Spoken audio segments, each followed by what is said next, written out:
Oh, bakit? Nanaginip ako eh. Oh, May balbas daw ako. Yung parang yung sa kambing.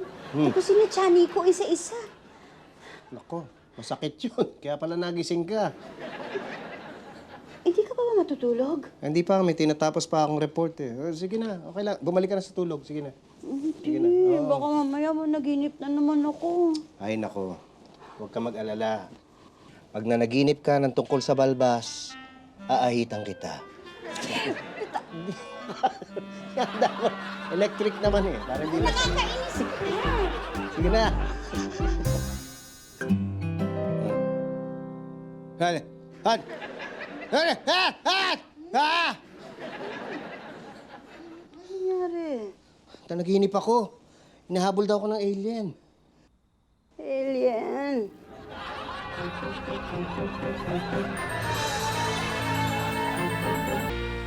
Alam mo kasi, Elsa, kaya kami napunta dito. Aalukan sana namin ikaw ng organic soap. Ay, opo. Maganda yun. Opo, tita. Mura pa. 100 lang po. Sige, order ako ng isang dosen. Wow. Sige po. Daan ka na lang po later. Oo. Ba't parang malalim iniisip mo? Nag-aaway ba kayo ni Pepito? Hindi. Ano lang kasi, nanaginip ako. Ang weird eh. Meron daw akong balbas ng kambing. Tapos isa-isa kong binubunot. Nakakatawa naman yung panaginip na yan. Tapos, ginising din ako ni Pitoy na naginip siya. Tungkol naman sa alien. Nako, yung mga panaginip na ganyan, parang may malalim na kahulugan. Talaga? Ano? Ay, malay ko. I-google mo. Search natin. Oo. Okay. Ayun, tita. Sabi po dito, yung daw panaginip na may buhok na binubunot is an indication that you are overwhelming others with your demands. Hala, palautos ka daw?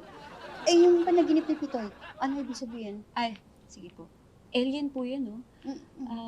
Yung dream na may alien naman daw po, it reflects feelings of being overwhelmed in a situation. Nako, hindi na raw na matiis ni Pipito yung kauutos mo sa kanya. Totoo ba yun? Siyempre, totoo. Magsisinungaling ba si Google?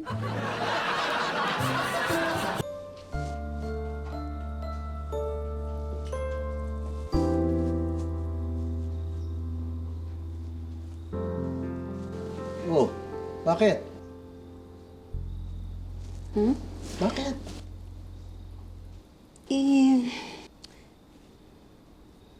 Wala, naisip ko lang. Dapat yata ako mag-sorry sa'yo.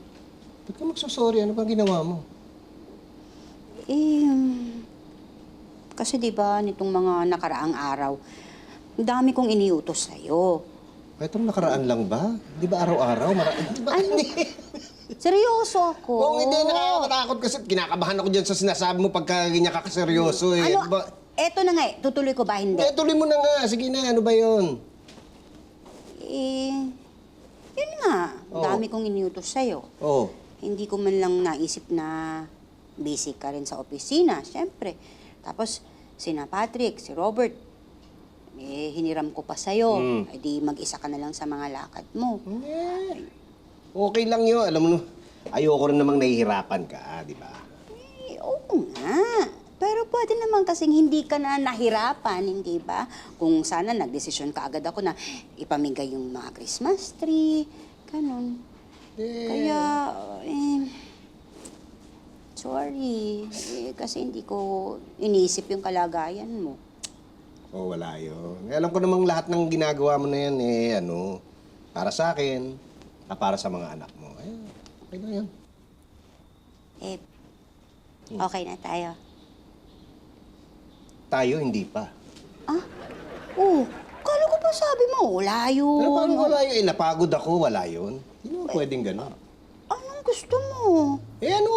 Baka meron kang maagang pamaskong handog dyan. Gusto mo? Bakit? nakarinig sa'yo. Wala nang masama sinabi ko eh. Pamaskong handog nga eh. Ano ba? Ano? Meron ba? Meron.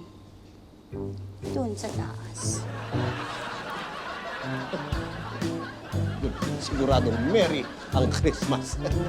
Enjoy to the world.